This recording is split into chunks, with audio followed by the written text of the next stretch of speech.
नमस्कार, बहुत बहुत स्वागत है आपका। मैं हूं आपके साथ सपना दीपक मदेशिया। बुलेटिन का आगाज करेंगे। आपको बता दें, बालिका छात्रावास पहुंचे मुख्यमंत्री पुष्कर सिंह धामी के सचिव बंशीधर। जी हां, बताते चले कि इस वक्त बड़ी जानकारी भी आपको बता रहे हैं, जहां नेताजी सुभाष चंद्र बोस आवासीय दिन बच्चों के साथ जमीन पर बैठकर काटा केक, परिजनों के साथ बच्चों के बीच बिताया समय। बच्चों ने अतिथियों के स्वागत में गाए गीत, तालियों और मुस्कान से भरा ये माहौल सरकारी कार्यक्रम जैसा नहीं बल्कि एक पारिवारिक उत्सव।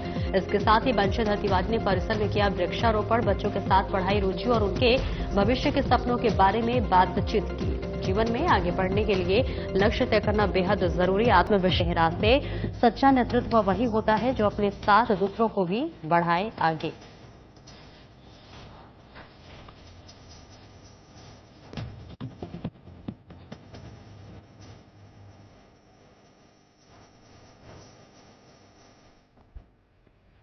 और आगे बढ़ेंगे, जहां रुद्रपुर में विकास की गति को नई ऊंचाई देने के उद्देश्य से जिलाधिकारी नितिन सिंह भदौरिया ने संपूर्णता अभियान 2.0 का विधिवत शुभारंभ किया।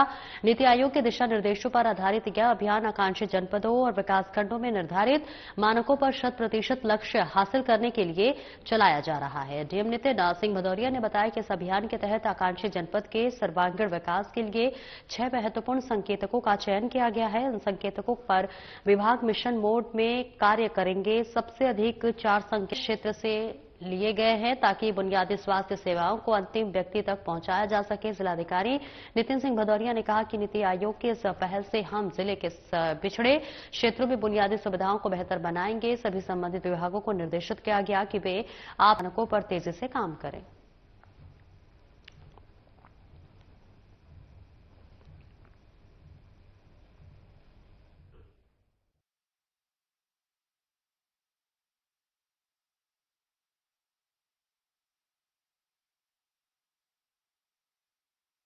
यहाँ पे जो भारत सरकार द्वारा पूरा चलाया जा रहा है, ये हमारा 28 जनवरी से लेकर 14 अप्रैल तक पूरा चलना है। इसमें इस दौरान हमारे 6 इंडिकेटर्स हैं जिनको पूरा करना जा रहा है। इसमें 4 इंडिकेटर्स स्वास्थ्य के हैं, 2 इंडिकेटर्स हमारे एक सीवीओ साहब से जो पशु चिकित्सा अधिकारियों से संबंधित है और एक संबंधित है। तो इसमें एस्पिरेशनल ब्लॉक्स और एस्पिरेशनल डिस्ट्रिक्ट्स के अंतर्गत दोनों हम लोग इंडिकेटर्स को संतृप्तिकरण करने के लिए कल हमारी किक ऑफ बैठक हुई थी, जिसमें आंगनबाड़ी कार्यकर्तियों, आशा कार्यकर्तियों को भी ट्रेन किया गया। महाशिवरात्रि के पावन अवसर पर केदारनाथ मंदिर के कपाट खोलने की तिथि घोषित की जाएगी। तिथि का निर्धारित ओखीमठ स्थित ओमकारेश्वर मंदिर में पंचांग गणना के बाद बद्रीनाथ केदारनाथ मंदिर समिति और तीर्थ पुरोहितों द्वारा किया जाएगा। वहीं आगामी यात्राओं को लेकर जिला प्रशासन ने तैयारियां तेज कर दी है। राष्ट्रीय राजमार्ग से जुड़ी समस्याओं पर तेजी से सुधार कार्य किया जा रहा है। जिलाधिकारी प्रतीक जैन ने बताया कि यात्रा व्यवस्थाओं को लेकर घोड़ा खच्चर, डंडी कंडी संचालकों, मंदिर समिति, होटल व्यवसायियों, जनप्रतिनिधियों और व्यापारिक संगठनों से संवाद किया गया है। उन्होंने बताया कि केदारनाथ यात्रा से पूर्व सभी आवश्यक कार्यों को प्राथमिकता के आधार पर पूरा किया जाएगा ताकि श्रद्धालुओं को सुगम और सुरक्षित यात्रा सुविधा मिल सके।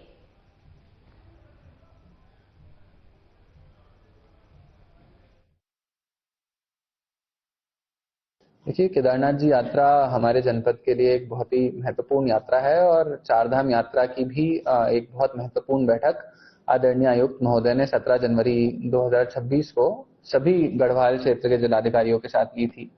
क्योंकि रुद्रप्रयाग जनपद चारधाम यात्रा का एक बहुत बड़ा महत्व है और इसको आप एक साथ कोऑर्डिनेट करके यात्रा को मैनेज करना होता है। तो सारे डीएम्स का भी बहुत अच्छा कोऑर्डिनेशन चल रहा है, सभी एसएसपीस का, पुलिस का भी बहुत अच्छा कोऑर्डिनेशन चल रहा है। हम सब जानते हैं अभी महाशिवरात्रि जब आएगी तो ऑफिशियल डेट केदारनाथ जी यात्रा की डिक्लेयर हो जाएगी, लेकिन हम मान के चल रहे हैं कि बद्रीनाथ जी की भी ऑफिशियल डेट ऑलरेडी डिक्लेयर की जा चुकी है और जैसा कि व्यवस्था रही है उसके आसपास ही 2-3 दिन के डिफरेंस में ही केदारनाथ जी के कपाट भी खुलेंगे। तो उसी को लेकर 20 अप्रैल के आसपास के डेट को ही मानते हुए हम लोग तैयारी ऑलरेडी सुचारू रूप से कर रहे हैं। जनपद में भी हमारी सभी एक बार जो भी इम्पोर्टेंट स्टेक होल्डर्स हैं उनके साथ मीटिंग, बहुत अच्छी मीटिंग हो चुकी है। इस मीटिंग में हमने सभी स्थानीय जनप्रतिनिधिगणों को, माननीय विधायक को और जो बाकी सारे एसोसिएशन रहते हैं जैसे होटल एसोसिएशन, पूरे एनएच के रूट पे व्यापार मंडल जितने भी हैं, उन सभी स्टेक होल्डर्स को वैसे ही घोड़े खच्चर एसोसिएशन से भी रिलेटेड जितने भी लोग हैं, डंडी कंडी एसोसिएशन से रिलेटेड जितने भी लोग हैं, गौरीकुंड क्योंकि एक बहुत ही महत्वपूर्ण स्थान है, तो गौरीकुंड से जो जनप्रतिनिधिगण हैं, गौरीकुंड के जो क्षेत्रीय प्रधान हैं, सभी के साथ एक बहुत डिटेल्ड बैठक हम लोगों ने करी हुई है। और आगामी, क्योंकि अब करीब करीब 3 महीने ही बचे हैं यात्रा को, तो मेन फोकस अभी जो हमारा है वो एनएच पे है, एनएच के सुदृढ़ीकरण पे है। थोड़ा बहुत एनक्रोचमेंट जहां पे हो रखा है उसको रिमूव करने में है। जो ऑल्टरनेट रूट हमारा जब एनएच ब्लॉक हो जाता है, तो जो हम वैकल्पिक रास्ते यूज करते हैं, कुछ पीडब्ल्यूडी के रास्ते भी यूज करते हैं। और आगे बढ़ेंगे। जोहैम रेडियो का अवैध निर्माण पर बड़ी कार्रवाई देखने को मिली है, जहां कई अवैध निर्माणों को सील किया गया है। जी हां, आपको बताते चले कि जोहैम रेडियो सख्त रुख अपनाता हुआ नजर आ रहा है। इसके साथ ही साथ प्रगति विहार लेन संख्या 6 में उपेंद्र कुमार अग्रवाल के अवैध निर्माण को सील किया गया। श्री एस अग्रवाल के अवैध टिन शेड को ध्वस्त किया गया। संयुक्त सचिव गौरव चटवाल के निर्देशों पर हुई सीलिंग और ध्वस्तीकरण की कार्रवाई। प्राधिकरण क्षेत्र में अवैध निर्माण किसी भी स्थिति में स्वीकार्य नहीं, वीसी वंशीधर तिवारी ने कहा। इसके साथ ही मसूरी देहरादून विकास प्राधिकरण शहर के सुनियोजित विकास के लिए प्रतिबद्ध। एमडीडीए का अवैध निर्माण के खिलाफ अभियान लगातार रहेगा जारी। प्राधिकरण क्षेत्र में बिना अनुमति के अवैध निर्माणों पर की जा रही सीलिंग और ध्वस्तीकरण की कार्रवाई के कदम शहर के सुनियोजित विकास व नियमों के अनुपालन के लिए आवश्यक नागरिक सहयोग से ही अवैध निर्माणों पर प्रभावी नियंत्रण संभव।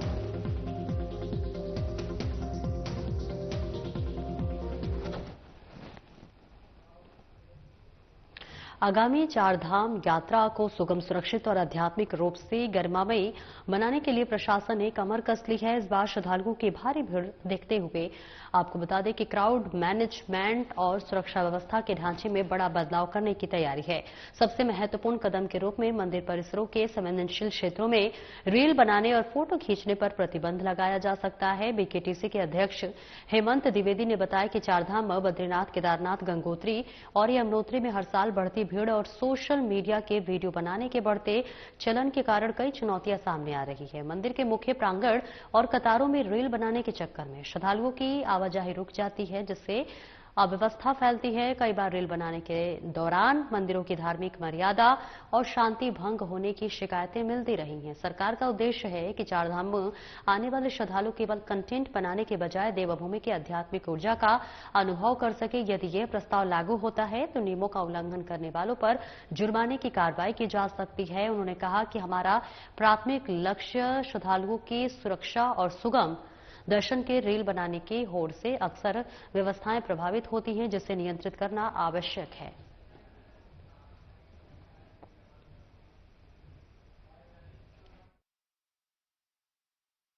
रील और फोटोग्राफी और ये इस तरह का जो वहां पर इस तरह के कुछ लोगों का वहां पर लगातार जो है कि तेजी के साथ में वहां पर आवागमन हो रहा है, उसको लेकर अभी सरकार की पहली बैठक भी हुई थी। उस बैठक में भी ये निर्णय लिया गया कि पूर्णतः जो है कि हम जो है एक एरिया नोटिफाइड करके मंदिर परिक्षेत्र में एक एरिया नोटिफाइड करने के बाद उसके बाद में पूर्णतः जो है कि रील और मोबाइल और फोटोग्राफी स्ट्रिक्टली जो है कि इसको प्रतिबंधित करेंगे, क्योंकि उससे जो आने वाले जो श्रद्धालु हैं वहां पर, क्योंकि केदारनाथ जी के अंदर आप देखते हैं कि एक जो हमारा प्रांगण है मंदिर का, वहां पर एक लिमिटेड एरिया है और सारे जो श्रद्धालु आते हैं वो रील और फोटोग्राफी करने वालों के कारण वो लगातार वहां से लाइव चलाते हैं, लगातार वहां से जो है फोटो दिखाते हैं। सब जगह जो है ब्लॉगर जो है कि काफी समय तक वहां पर जो है कि वो समय व्यतीत करने के कारण क्या है कि वो सामान्य तीर्थयात्री जो है वो दर्शनों के लिए वंचित हो जाता है, वो डिस्टर्ब होता है।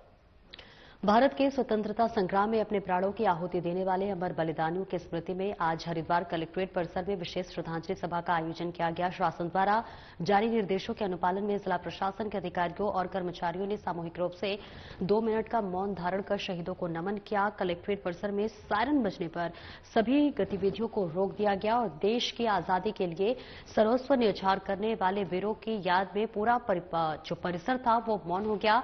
अपर जिलाधिकारी दीपेंद्र सिंह नेगी ने बताया कि नेतृत्व में आयोजित इस कार्यक्रम में जिले के तमाम आला अधिकारियों ने प्रतिभाग किया। इसके साथ ही कलेक्ट्रेट के विभिन्न विभागों के अधिकारी और कर्मचारी भी इस गौरवपूर्ण क्षण का हिस्सा बने और देश के नायकों के प्रति अपनी कृतज्ञता व्यक्त की। अपर जिलाधिकारी ने कहा कि राष्ट्र उन बलिदानियों का सदैव ऋणी रहेगा जिन्होंने हमारे वर्तमान के लिए अपना सर्वस्व बलिदान कर दिया।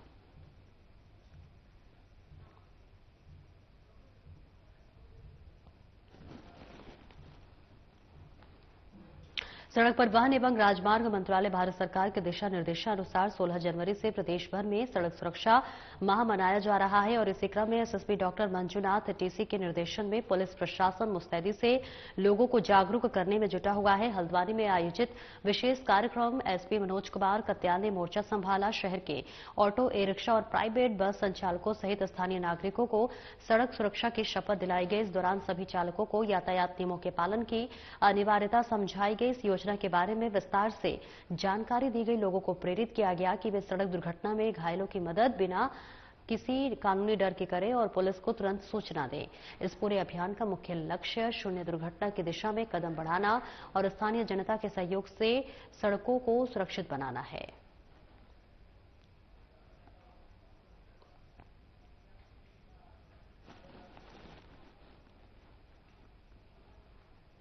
टिहरी में आयोजित एक्रो फेस्टिवल एवं एसआईवी चैंपियनशिप 2026 के दौरान उस समय हड़कंप मच गया जब पैरा ग्लाइडिंग कर रहे दो पायलट अचानक अनियंत्रित होकर सीधे टिहरी झील में जा गिरे। हवा में सनसन बिगड़ने के कारण हुए इस हादसे ने वहां मौजूद दर्शकों और आयोजकों की सांसें रोक दी। गनीमत रही कि सुरक्षा के पुख्ता इंतजामों के तहत प्रतापनगर क्षेत्र और झील के आसपास एसडीआरएफ की विशेष टीमें पहले से ही तैनात थी। जैसे ही दोनों पैराग्लाइडर झील में गिरे, बिना किसी एक सेकंड के देरी किए एसडीआरएफ के जवानों ने मोटर बोट के जरिए मोर्चा संभाला। एसडीआरएफ की टीम बेहद कम समय में दोनों पायलटों तक पहुंची और उन्हें झील के गहरे पानी से सुरक्षित बाहर निकाला। प्राथमिक जांच में दोनों पायलट पूरी तरह से सुरक्षित पाए गए। मौके पर ही आवश्यक प्राथमिक चिकित्सकीय परीक्षण किया गया, जिसके बाद उन्हें सुरक्षित स्थान पर भेज दिया गया। इस घटना में किसी भी प्रकार की जनहानि नहीं हुई है।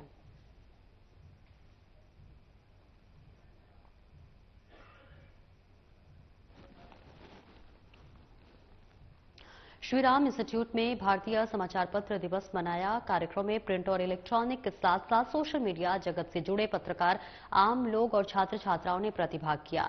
कार्यक्रम में काशीपुर डेवलपमेंट फोरम के अध्यक्ष राजू घई पैनल चर्चा विशेषज्ञ के रूप में आदर्श सिंह सहित कई गणमान्य अतिथि उपस्थित रहे। कार्यक्रम का मुख्य उद्देश्य समाचार पत्रों एवं पत्रकारिता की महत्वपूर्ण भूमिका पर चर्चा कर समाज को जागरूक करना था। साथ ही वक्ताओं ने अपने विचार साझा करते हुए कहा कि बदलते दौर में जिस तेजी से इलेक्ट्रॉनिक और सोशल मीडिया से ने समाचार प्रकाशित किए, उसके पत्रकारिता पर सवाल भी उठाए हैं। अगर सब अपनी जिम्मेदारी से समाचार प्रकाशित करें तो चौथा स्तंभ और मजबूत होगा। इस दौरान भी राम इंस्टीट्यूट के छात्र छात्राओं ने ऑपरेशन सिंदूर के जरिए देश की एकता और अखंडता बनाए रखने की अपील की।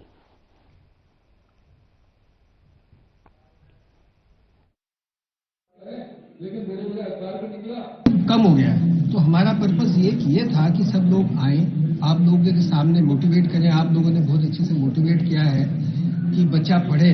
जो प्रिंट मीडिया है उसका बहुत बड़ा रोल है सोसाइटी में। कल अगर हमें कोई चीज चाहिए डिजिटल मीडिया से तो साफ हो सकती है, लेकिन जो प्रिंटेड हो गया, जो प्रिंट हो गया उसको आप नहीं हटा सकते। तो इसका बहुत बड़ा विकासनगर क्षेत्र में सामान खरीदने के मामले विवाद ने हिंसक रूप ले लिया। दुकान पर सामान लेने आए कश्मीर निवासी दो सगे भाइयों के साथ स्थानीय दुकानदारों ने गाली गलौज करते हुए मारपीट की, जिसमें एक युवक गंभीर रूप से घायल हो गया। पुलिस ने मामले की संवेदनशीलता को देखते हुए त्वरित कार्रवाई कर मुख्य आरोपी को हिरासत में ले लिया है। मामले की जानकारी देते हुए एसएसपी अजय सिंह ने बताया कि दो कश्मीरी युवकों की विकासनगर में एक दुकानदार से किसी बात को लेकर कहासुनी हो गई। इस दौरान दुकानदार ने उन पर हमला कर दिया, जिससे वे घायल हो गए। घायलों का मेडिकल कराया गया।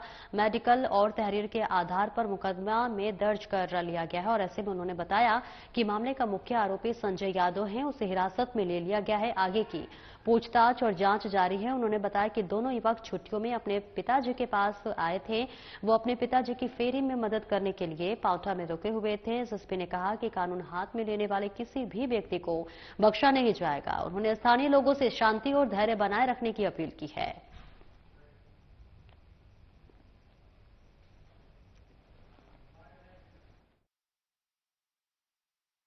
28 तारीख को विकासनगर थाना क्षेत्र में दो कश्मीरी युवक थे जो विकासनगर के बाजार में आए थे, जिनके पिताजी जो वर्तमान में पांवटा साहिब में किराए के मकान पर रहते हैं। और ये दोनों युवक भी इस दौरान छुट्टियों में अपने पिताजी के पास आए थे और उनके सहयोग के लिए फेरी में सहयोग के लिए भी वो यहाँ पर पांवटा में रुके हुए थे।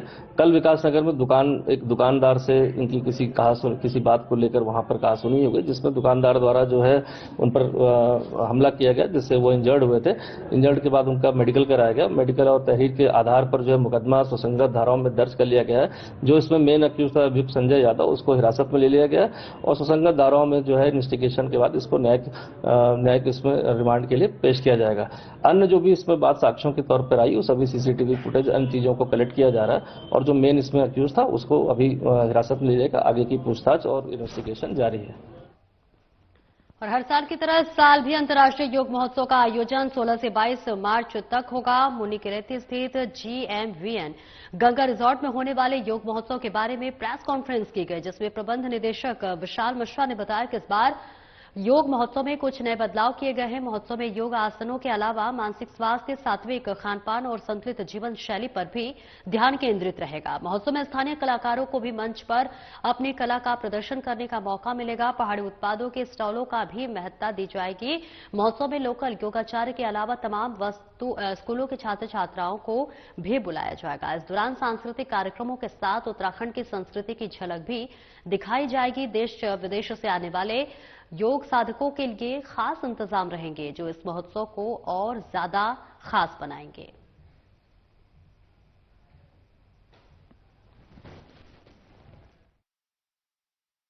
मार्च के बीच में गढ़वाल मंडल विकास निगम के द्वारा इंटरनेशनल योगा फेस्टिवल का आयोजन किया जाएगा। इसमें हर दिन रंगारंग कार्यक्रम भी होंगे, सांस्कृतिक कार्यक्रम होंगे, योगा पर लेक्चर्स होंगे, योगा की ट्रेनिंग दी जाएगी। और इस बार हम लोग थोड़ा सा फोकस इस पर भी कर रहे हैं कि कौन सा फूड खाना चाहिए, कौन सा नहीं खाना चाहिए। लाइफ स्टाइल और डाइट, इसके ऊपर भी लेक्चर्स आयोजित किए जाएं। मेंटल हेल्थ, ये भी एक महत्वपूर्ण विषय है। इस विषय पर भी बातचीत होनी चाहिए, क्योंकि योगा का फिजिकल और मेंटल दोनों पर एक बहुत ही पॉजिटिव इम्पैक्ट। जन जन की सरकार जन जन के द्वार अभियान के अंतर्गत विकासखंड रुड़की के बेलडा गांव में बहुउद्देशीय शिविर का आयोजन किया गया। कार्यक्रम की अध्यक्षता अपर उप जिलाधिकारी द्वारा की गई। कार्यक्रम को संबोधित करते हुए राज्य मंत्री देशराज कर्णवाल ने कहा कि प्रदेश के मुख्यमंत्री पुष्कर सिंह धामी के निर्देशानुसार प्रदेश की सभी न्याय पंचायतों में ये अभियान संचालित किया जा रहा है। अभियान का मुख्य उद्देश्य कई विभागों द्वारा संचालित जन कल्याणकारी योजनाओं का लाभ पात्र नागरिकों तक पहुंचाना और उनकी समस्याओं का त्वरित समाधान सुनिश्चित करना है। बहुउद्देशीय शिविर के माध्यम से कई विभागों की योजनाओं के अंतर्गत सैकड़ों क्षेत्रवासियों को लाभान्वित किया जा रहा है। शिविर के दौरान क्षेत्रवासियों ने सैकड़ों समस्याएं दर्ज कराई। अधिकांश समस्याओं का मौके पर ही निस्तारण प्रशासन और संबंधित विभागों के अधिकारियों द्वारा किया गया, जबकि शेष समस्याओं के शीघ्र समाधान के लिए संबंधित विभागों को अग्रसरित किया गया।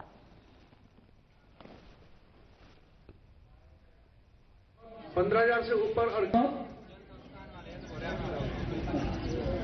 लगभग 65 शिकायतें क्षण करके इसलिए कहूंगा क्योंकि हर विभाग अपनी स्टॉल लगाकर बैठा है। पहले स्टॉल के पास शिकायतकर्ता जाता है या जिसकी जो समस्या होती है, अगर वहां पर समाधान ना हो तो फिर वो जो अध्यक्ष होते हैं इस कार्यक्रम के, जैसे यहाँ पे SDM साहब हैं, तो उनके पास 65 शिकायतें आई हैं अभी तक और 65 शिकायतों का निस्तारण हुआ है। जो शिकायतों का निस्तारण, इन 65 में कुछ शिकायतें ऐसी थी जो प्रदेश लेवल की थी या जिला लेवल की थी, जो कलेक्टर साहब जिनके करेंगे, तो उन शिकायतों को वहां पर रेफर कर दिया जाएगा। लगभग यहाँ पे 500 प्लस लोग आ चुके हैं, जिसमें डॉक्टर फिजिशियन बैठे हैं, यहाँ पे गायना भी बैठी हैं और नेत्रों की जांच चल रही है, ब्लड डोनेशन हो रहा है, ब्लड शुगर चेक हो रहा है, BP चेक हो रहा है। तो मुझे ऐसा लगता है कि ग्रामीण क्षेत्रों में इन कैंपों की बहुत आवश्यकता है। जो लोग हॉस्पिटल तक नहीं जा पाते हमारे जिले तक, तो उन्हें यहाँ मशीन है नेत्र की, तो वो पूरी अच्छे से चेक हो जा रही है और उन्हें बताया जा रहा है कि आपको कौन सी प्रॉब्लम है आंख में। चश्मा चढ़ना है तो चश्मे का नंबर दे दिया जाता है, यदि उसे और कोई प्रॉब्लम है, मोतियाबिंद वगैरह है। उत्तराखंड सरकार के द्वारा जन जन की सरकार जन जन के द्वार कार्यक्रम चलाया जा रहा है और इसके अंतर्गत लक्ष्य ये है कि प्रत्येक न्याय पंचायत में कम से कम एक शिविर का आयोजन जरूर हो, जिससे जो गरीब हैं, दलित हैं, दबे कुचले व्यक्ति हैं, उनको अधिक से अधिक लाभ पहुंचाया जा सके। और इसी के अंतर्गत आज ये बेलडा न्याय पंचायत में बहुउद्देशीय शिविर लगाया गया है, जिसमें जिला स्तरीय विभिन्न विभागों द्वारा उनके स्टॉल लगाए गए हैं और यहाँ पर वो उनसे लाभान्वित हो रहे हैं। इसके अतिरिक्त यहाँ पर NRLM के द्वारा ब्लड दान शिविर लगाया गया है जिसमें अभी मंत्री जी ने बताया है कि 30 यूनिट ब्लड का डोनेट किया जा चुका है। इसके अतिरिक्त नेत्र जांच शिविर भी यहाँ पर आयोजित किया गया है, जिसमें कि 176 लोगों ने अभी तक अपना उपचार कराया है। इस तरीके से यहाँ पर जो है जनता काफी लाभान्वित हो रही है और ऐसे शिविर जो है वो बहुत ही उपयोगी होते हैं। ऋषिकेश कोतवाली पुलिस ने फर्जी तरीके से जमीन का बैनामा करने के मामले में वर्ष 2021 से फरार चल रही एक महिला आरोपी को रुड़की से गिरफ्तार किया है, जिसे पुलिस ने न्यायालय में पेश करने के लिए भेज दिया है। मामले में पुलिस ने अग्रिम जांच और कार्रवाई शुरू कर दी है। तो वहीं ऋषिकेश कोतवाली पुलिस के मुताबिक आरोपी महिला का नाम ममता शर्मा, पत्नी देवेंद्र कुमार शर्मा, निवासी दौलतपुर, मेरठ, उत्तर प्रदेश है। कोतवाली के वरिष्ठ उप निरीक्षक भारत सिंह रावत ने बताया कि वर्ष 2021 में गुड़गांव निवासी निकुंज गोयल ने एक मुकदमा दर्ज कराया था, जिसमें आरोप लगाया गया था कि उनकी माता रीता रानी की गैर मौजूदगी में एक महिला ने खुद को रीता रानी बताकर उनकी जमीन का बैनामा कुट रचित दस्तावेजों के आधार पर कर दिया है। इस मुकदमे में हरकेश कुमार, मुकेश कुमार प्रजापति, हरिओम सक्सेना, अंकुर दत्त शर्मा और राजेश कुमार का नाम शामिल था, जबकि जांच में खुद को रीता रानी बताने वाली महिला की पहचान अंकुर दत्त शर्मा की मां ममता शर्मा के रूप में हुई थी। यह खुलासा होने के बाद से ममता शर्मा पुलिस की गिरफ्त से बचने के लिए फरार हो गई। पुलिस समय समय पर संबंधित ठिकानों पर दबिश देती रही, लेकिन ममता शर्मा पुलिस से बचने के लिए ठिकाने बदलती रही। कड़ी सुरागसी और मुखबिर की सूचना पर पुलिस ने ममता शर्मा को रुड़की से गिरफ्तार करने में सफलता हासिल की है। श्यामपुर चौकी प्रभारी सुमित चौधरी ने ममता शर्मा को गिरफ्तार करने के बाद न्यायालय में पेश किया, जहां से महिला को कोर्ट के आदेश पर जेल भेज दिया गया।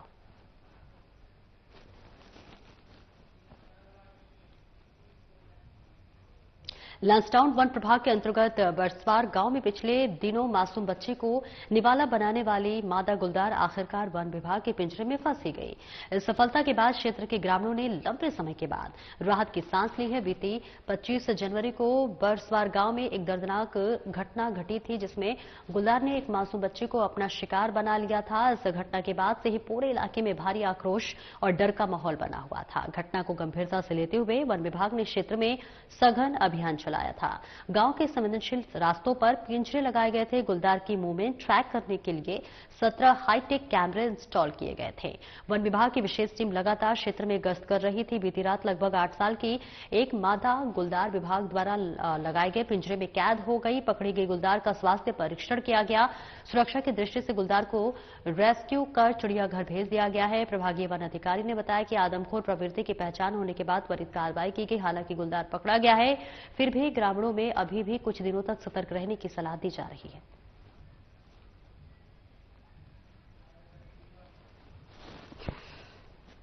रात को लेपर्ड पिंजरे में आ गया और हमने उस पिंजरे में जो लेपर्ड आया है उसको रेस्क्यू सेंटर चिड़ियापुर में भेज दिया गया है और चिड़ियापुर रेस्क्यू सेंटर में अभी वो उसको ले लिया गया है और जो फैमिली है उनको अभी 3 लाख का जो फर्स्ट पैसा जो देना होता है 1/3 वो दे दिया है और जो बाकी बचा है वो जैसे ही उनके डॉक्यूमेंट्स आएंगे बैंक अकाउंट और वगैरह तो हम बाकी पैसे भी दे देंगे। अभी इसमें जो हेयर सैंपल हमने लिए थे उस बच्ची की बॉडी से और जो लेपर्ड पकड़ा है उसके सैंपल, ये दोनों सैंपल WI में जाके मैच हो जाएंगे। अगर मैच होंगे तो सेम लेपर्ड है, अगर मैच नहीं होंगे तो हमें उस टाइम तक हमें एक टीम वही रुद्रप्रयाग जनपद के मुख्य बाजार से सटे नगरपालिका क्षेत्र के धुगेली मोहल्ले में आपको बता दें कि भालू दिखने से स्थानीय निवासियों में भारी डर का माहौल है। जंगल की ओर घास लेने गई महिलाओं का सामना अचानक भालू से हो गया, जिसके बाद अफरा तफरी मच गई। आपको बता दें कि धुगेली मोहल्ले की कुछ महिलाएं रोजमर्रा की तरह पास के खेतों में घास लेने गई थी। इसी दौरान झाड़ियों के पीछे से अचानक एक विशालकाय भालू उनके सामने आ गया। भालू को इतने करीब देख महिलाओं के होश उड़ गए। महिलाओं ने शोर मचाया और सूझबूझ दिखाते हुए तुरंत वहां से भाग खड़ी हुई। गनीमत रही कि भालू ने उन पर हमला नहीं किया, लेकिन इस घटना के बाद से पूरे क्षेत्र में दहशत फैल गई है। ग्रामीणों का कहना है कि रिहायशी इलाके के इतने करीब भालू का आना खतरे की घंटी है। शाम होते ही लोग घरों से बाहर निकलने में डर रहे हैं। बच्चों और बुजुर्गों की सुरक्षा को लेकर विशेष चिंता जताई जा रही है। स्थानीय निवासियों ने वन विभाग से मांग की है कि क्षेत्र में तत्काल गश्त बढ़ाई जाए। आदमखोर होने की स्थिति से पहले ही भालू को पकड़ने के लिए उचित कदम उठाए जाए। वन विभाग ने अपील की है कि जंगल की और अकेले ना जाए, संदिग्ध गतिविधि दिखने पर तुरंत अधिकारियों को सूचित करें।